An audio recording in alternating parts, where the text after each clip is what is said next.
Населеното место Винише за прв пат добива современа патна инфраструктура. Денес отпочнуваме со изградба и рехабилитација на локалниот пат во Винише до манастирот Светилија во должина од 2 км.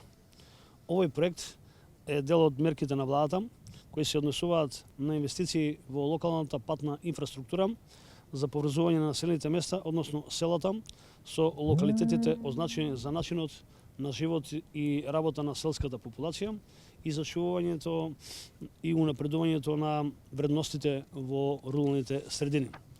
Ова ќе значи дека Винише, како населено место кое беше заборавено од сите, сега ќе може лесно и безбедно да се поврзе со останатиот дел од овој регион, а сите посетители ќе можат да стигнат до манастирот како да живеат во убавините на Скопска Црна Гора. Проектот чини 10,9 милиони денара, средства на владата преку Агенцијата за финансиска поддршка во земјоделието и руралниот развој. Општина Газибава, како никогаш досега, има сериозна поддршка од владата, предводена од Социјалдемократскиот сојуз. Верен партнер во секое време за решавање на суштинските деценijски проблеми на граѓаните, со кои добиваме значително подобрување на условите за живот.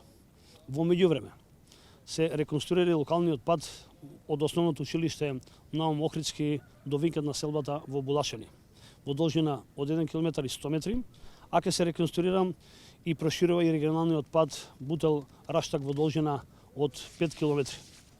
Со изградба на овие три локални патишта се решава долгогодишен проблем на граѓаните за кои никој претходно немаше слух. Сега добиваат достојни услови за живот и можност да бидат поврзани меѓу себе со современи патишта.